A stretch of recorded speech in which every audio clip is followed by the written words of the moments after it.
Hi, Dr. Paul Haider here.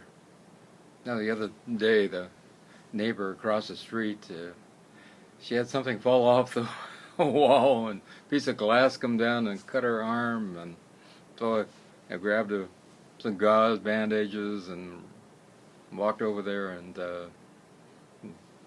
put everything back together, cleaned everything up, and stopped the bleeding. And she had a big gash about this long, about that wide, and so we had to finally we got some butterfly bandages and put it across there and pulled the two pieces of the tissue back together so it would heal. And it, now it's totally doing fine. It's life is kind of that way. Sometimes we have to pull things together. It's not easy, and so we have to pull resources from here, pull resources from here, but mostly from here. And we have to find something deep down inside that allows us to move forward and do what we need to do to make that huge change. And it's not easy.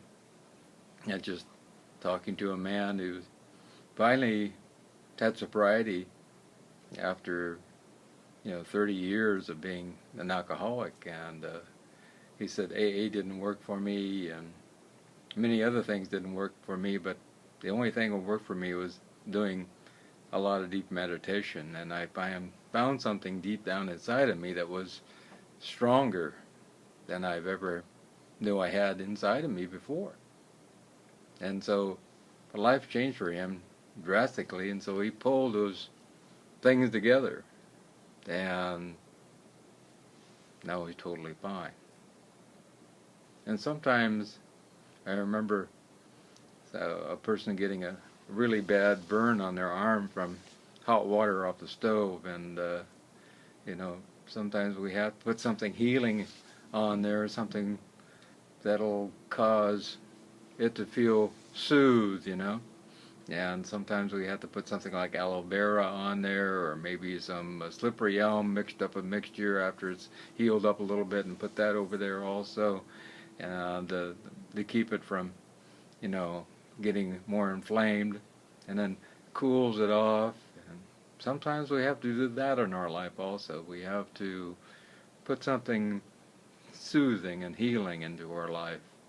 Maybe we need to learn meditation. Maybe we need to find some friends. Friends are a wonderful thing. In fact, I was just on the phone with a friend in New York, and we connect on a regular basis, and they have those lifelong relationships which soothe the soul.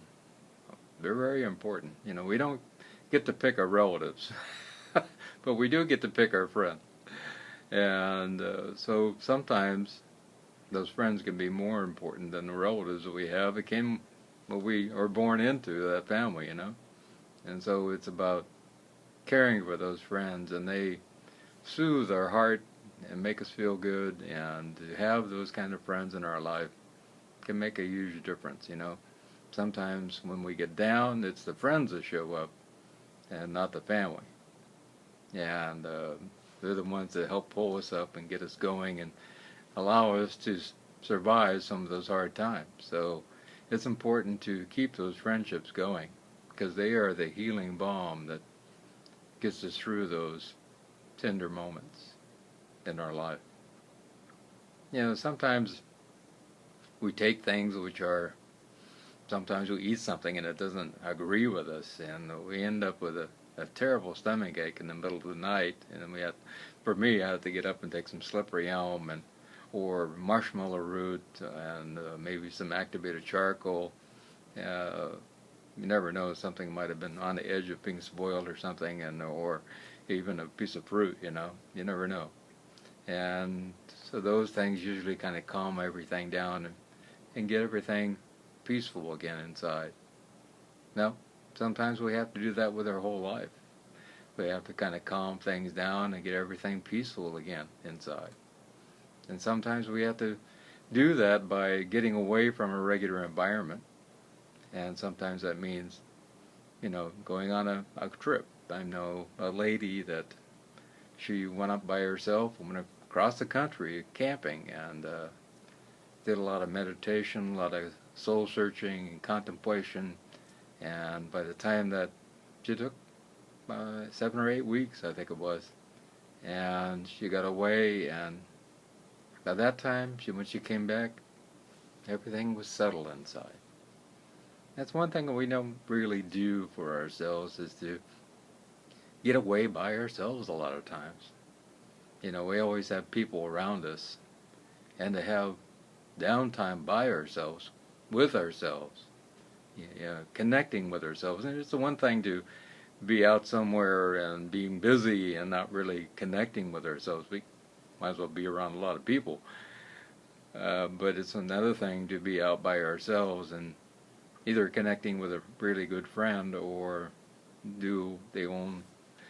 find the only friend that we really have, which is the one we see in the mirror, and connect with that person. And that's really good, because then we feel at peace again. And I recommend that people do that on a regular basis, either doing a Vipassana meditation retreat, or a silent retreat, or just going on a trip. Maybe it's a trip inward and never even leave the house. And that can be very peaceful, very soothing to the heart and to the soul, and allow us to move to a higher place. And I think in these busy lives that we have, we tend to forget that we need time for ourselves.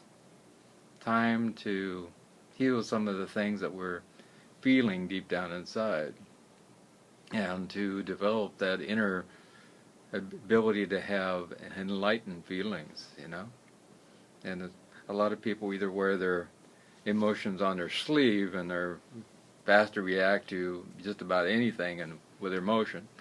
Some people don't react at all, and then it's one thing to find that emotional intelligence in the middle. And when we do that, we allow ourselves to find something great. We find peace. And that's really what we want. To get away from all of that turmoil that we find in our mind, and then pull ourselves down into our heart, where there is always peace, if we allow ourselves to be at peace. I love you.